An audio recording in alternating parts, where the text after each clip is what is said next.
धृतीचे बाबा आणि मी आम्ही दोघंजणी सोबत राहत नाही. त्याच्यामागचं मेन रिझन म्हणजे आमचं फॅमिली बॅकग्राऊंड प्लस आमची फायनान्शियल स्टेबिलिटी.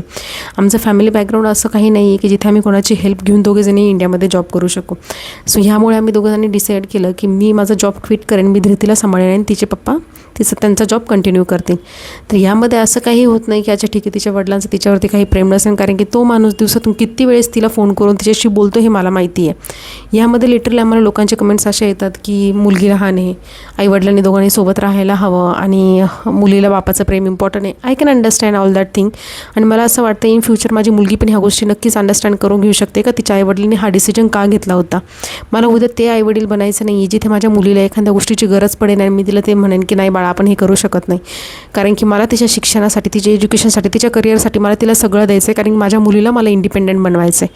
आता ह्यामध्ये लोक काय म्हणतात याचा विचार जर मी करत बसले तर मला नाही वाटत की आमच्या मुलीचं फ्युचर पुढे घडेल म्हणून. मुलगी आमची, डिसिजन पण आम्हीच घेतो आहे. आणि तुम्हाला हा जर व्हिडिओ आवडला असेल तर प्लीज लाईक करा, शेअर करा आणि सबस्क्राईब करा. Thank you so much.